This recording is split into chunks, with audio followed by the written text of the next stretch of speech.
Right now on the National Weather Desk, a stormy holiday weekend ahead. The unofficial start of summer brings the threat for rounds of severe weather, even as cleanup continues in tornado-stricken communities. Seconds after we closed the doors when we knew everything was breaking loose. We also have snow falling in Montana and significant flooding in New England. Nobody's ever seen anything like it. Hurricane season is just 8 days away. Forecasters warn it could be among the most active on record. Is the highest NOAA has ever issued for the May outlook. And the big chills. Temperatures may be very warm this weekend, but your favorite lake probably isn't. It's because land heats faster than water, but water retains heat longer once it does begin to warm up.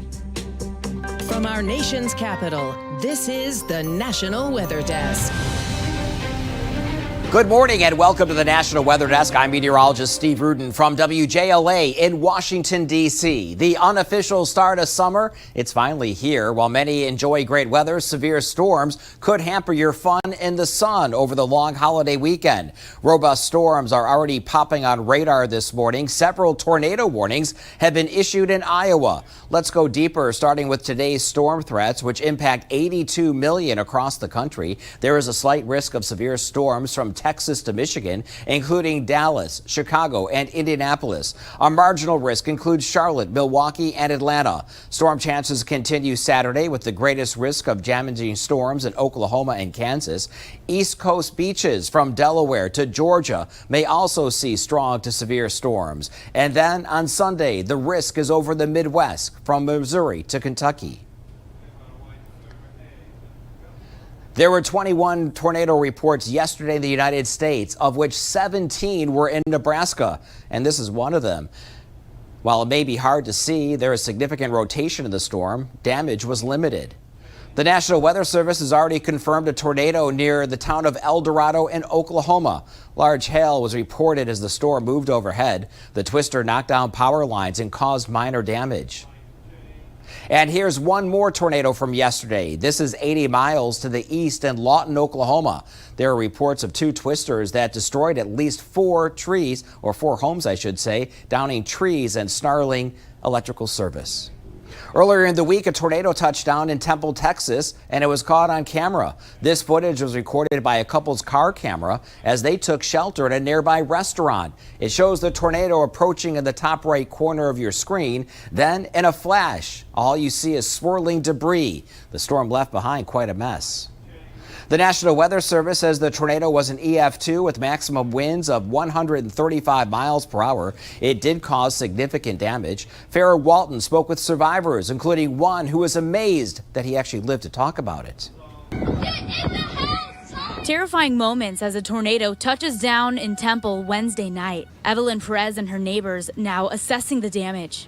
It was pretty scary because we heard things outside hitting the door. My assistant was the one that Dylan said, "Hey, we're going now." Seconds after we closed the doors when we knew everything was breaking loose. The tornado left behind a path of destruction, from power lines on cars to children's games on the ground from a child care center.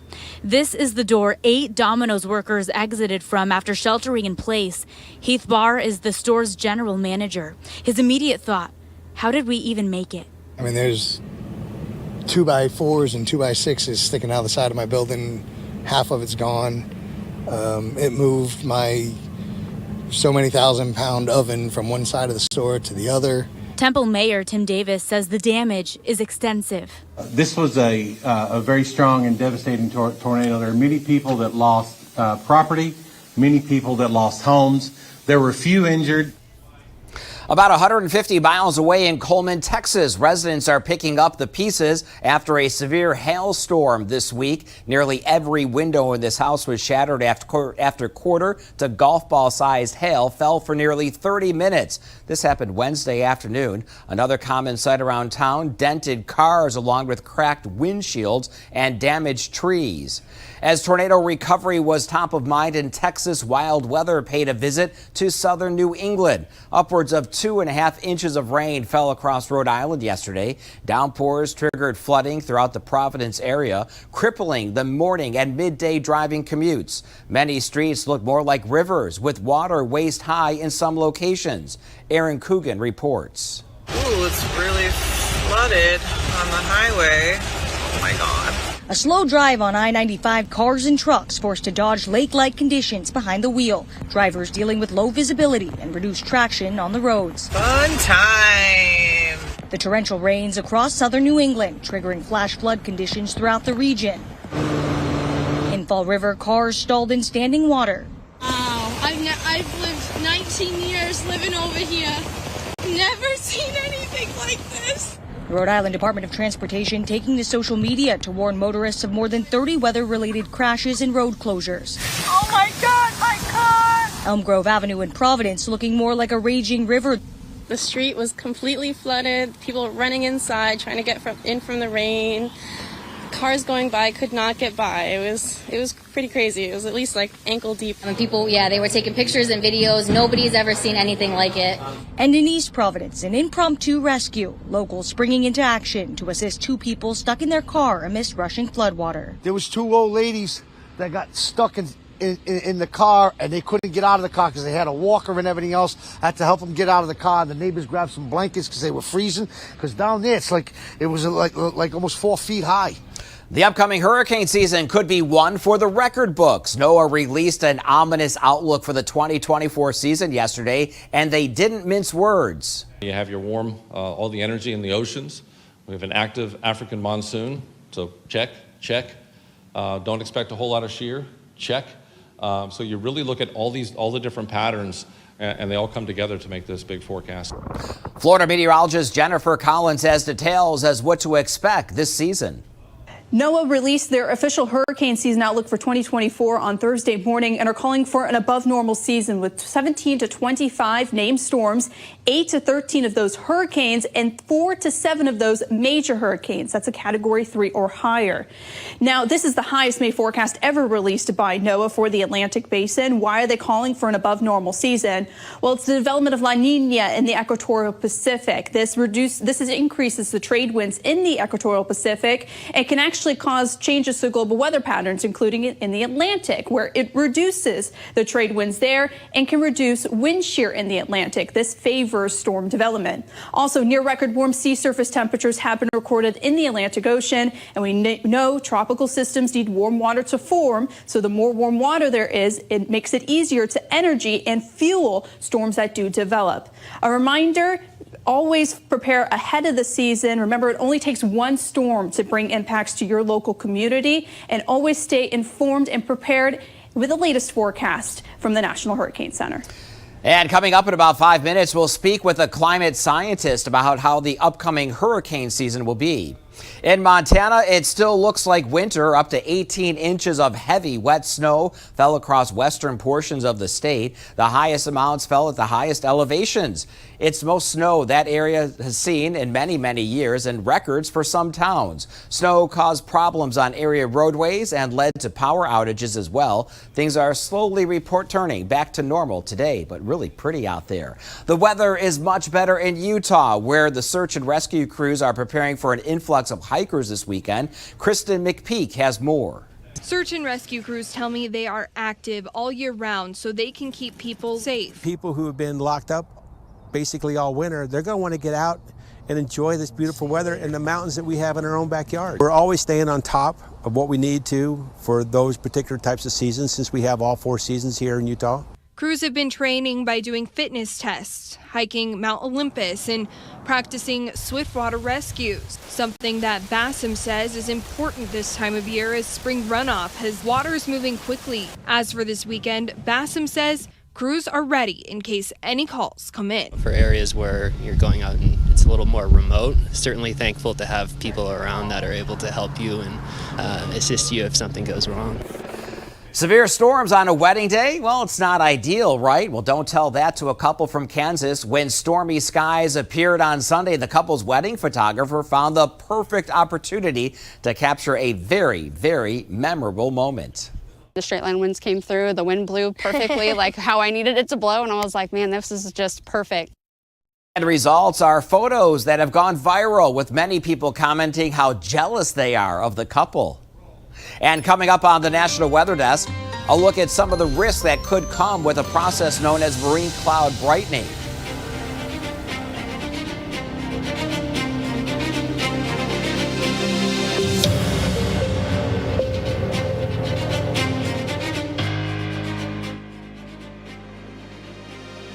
I'm meteorologist Charlie Lopresti with a look at the Northeast. We have a nice looking day on tap in the Northeast with a lot of sunshine. There might be a few fair weather clouds here and there, but temperatures, they'll be running in the 80s.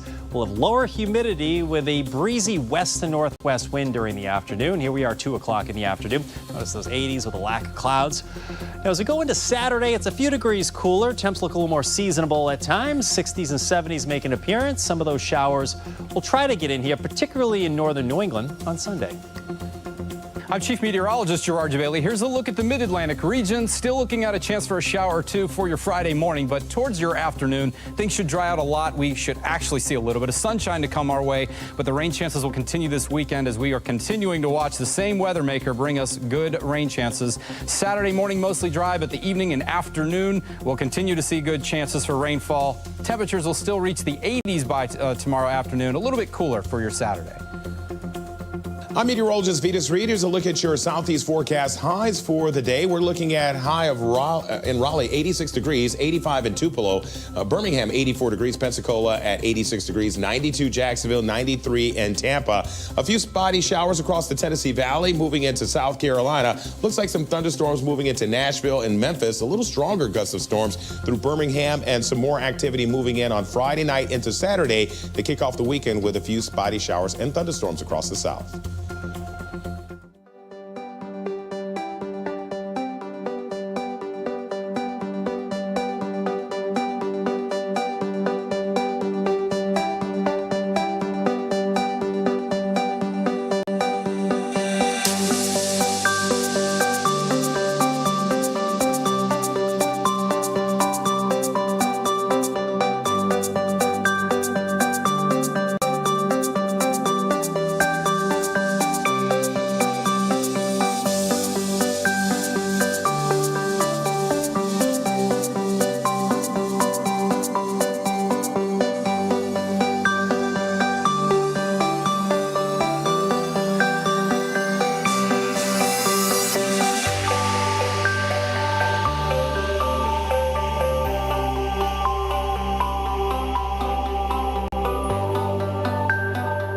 You are watching the National Weather Desk. As we mentioned earlier, NOAA released its 2024 hurricane season outlook yesterday. Emily Gracie sat down with a climate scientist to find out why they are predicting an above average season and why climate change may be one of the reasons why.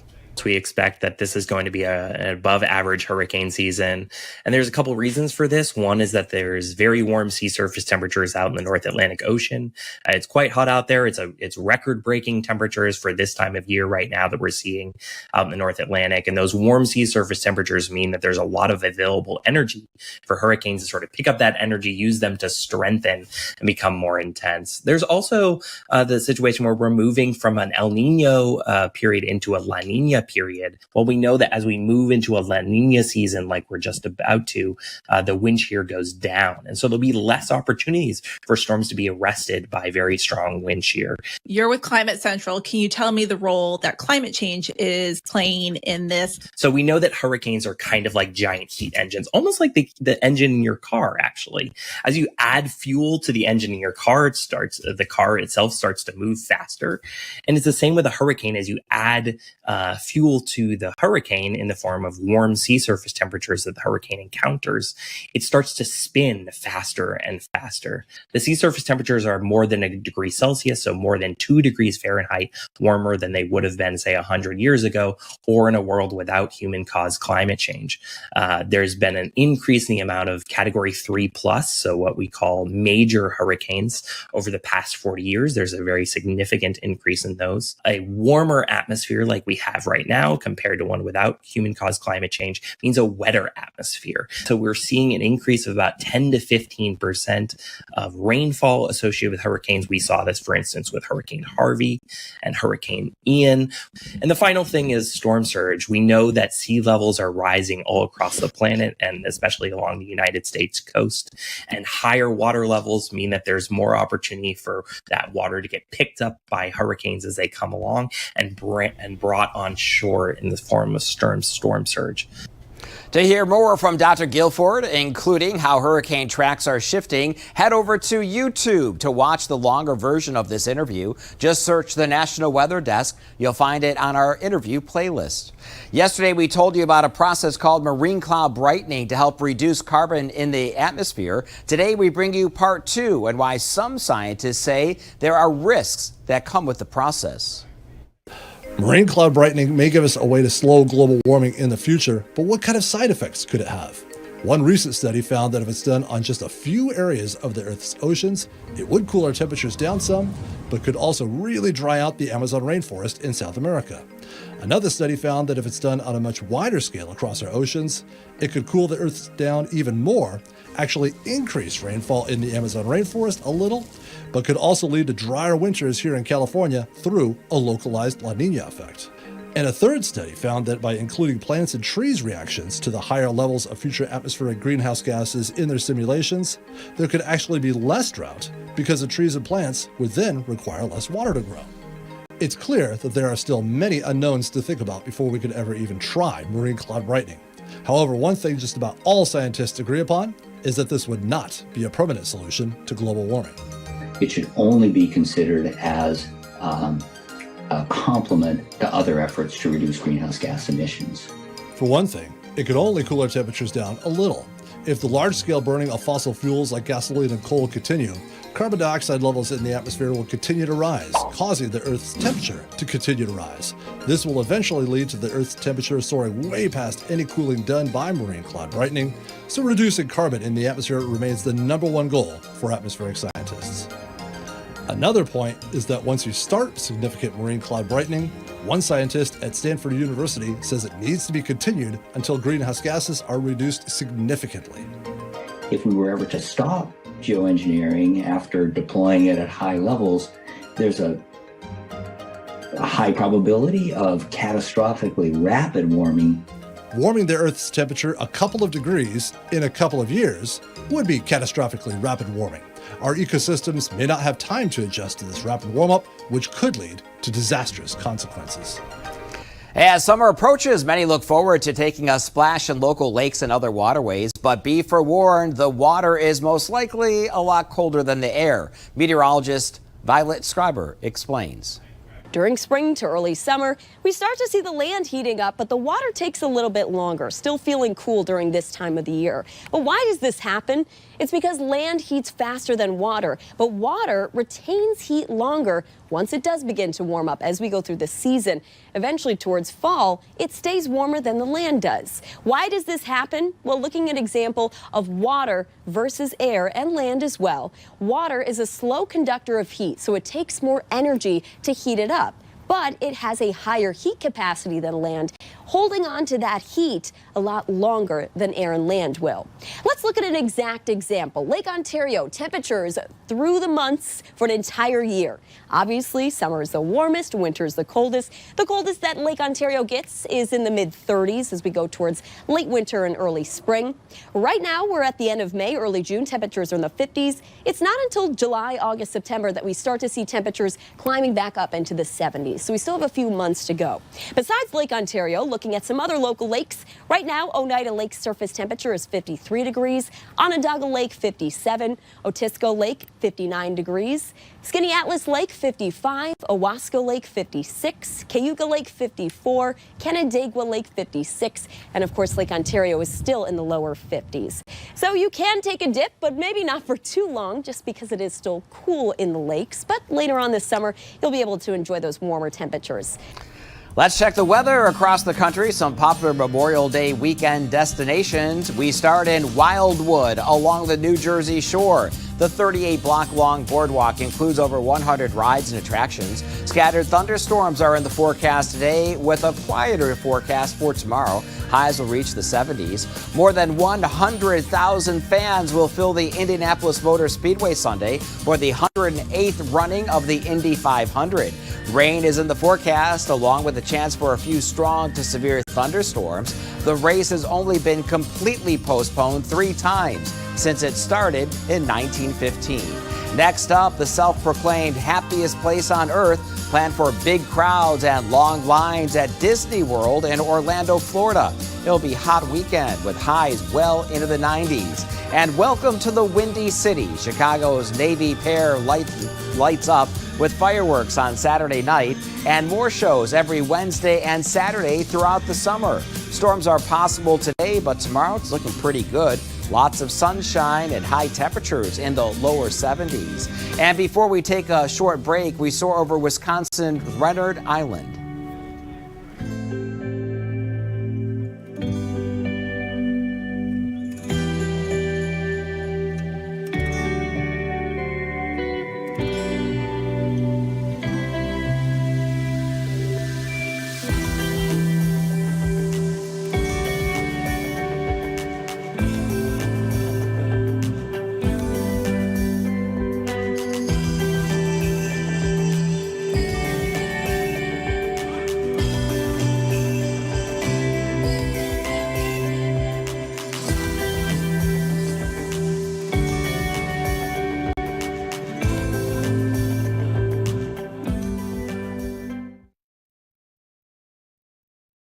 Well, very good Friday morning, everyone. I'm meteorologist Andrew Buckmichael. Scattered thunderstorms across the Midwest today, moving their way to the east. And as we continue on into your Saturday, that shifts a little bit more into the Ohio Valley, but a lot of the plains dry for Saturday. Now, Sunday is going to be a very active day for us. We are looking at the potential for some strong to severe thunderstorms across the Midwest. Basically, a line of thunderstorms packing quite a punch as it races its way to the east. So stay weather aware Sunday. Good morning, I'm meteorologist Alex Garcia. Here's a look at your regional weather. Temperatures pretty nice, actually, from Little Rock back over into Oklahoma, but you still have some leftover storms out in Little Rock. A little oppressive as you get down toward South Texas, particularly down toward Brownsville. We'll be watching this area for another round of big showers and thunderstorms as the cold front makes its way through. Dry line out to the west would only make things hotter during the day there. I'm meteorologist Alex Garcia. That's a look at your regional weather. Well, hi, everybody, and good Friday morning to you. I'm meteorologist Shannon O'Donnell. Out west, we have been the cool corner of the country, at least in the PNW, and no change today. In fact, we go lower still, just mid-50s around Seattle, barely getting into the upper 50s around Portland. Rain on the way for Puget Sound and the Willamette Valley versus nearly 100 in the Valley of the Sun, 58 out of Jackson Hole. Reason we're cool in the northwest, here comes another round of rain. And that's the scene from here.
You are watching the National Weather Desk.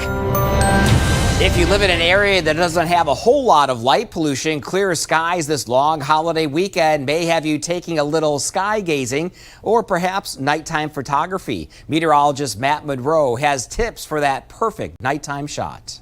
A lot of us got a chance to see the rare northern lights here in America a couple of weekends ago, but that doesn't mean that you missed out completely, because look at some of the stars out here. This is courtesy of Mark Crumpler, who is a viewer and took this picture over the super dark skies of the Sierra Nevada. And look at this. What you're looking at here is the Milky Way rising up and over the valley. Now, the Earth is actually part of the Milky Way galaxy. It's a spiral galaxy with numerous arms. We're in the Orion arm. This is a different arm right here with millions and perhaps billions of stars. Now, if you want a shot like this, you have to do it in the middle of the night. Mark took this picture about 3-4 o'clock in the morning, away from any sort of light pollution from cities, a moonless night and a cloudless night, and you can get a picture just like this. Good luck and happy stargazing.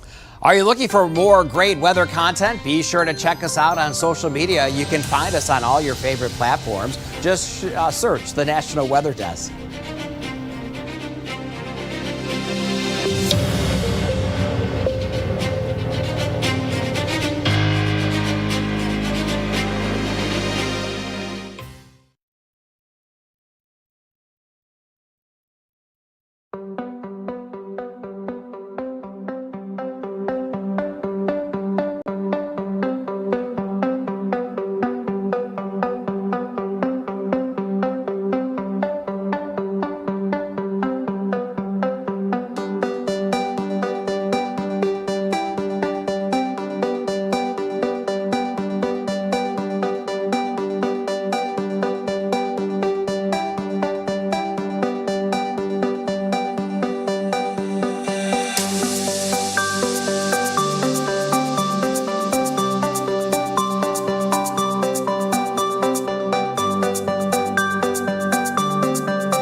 Thank you so much for looking in this morning. I'm glad you were able to join me. I'm meteorologist Steve Rudin from WJLA in Washington, D.C.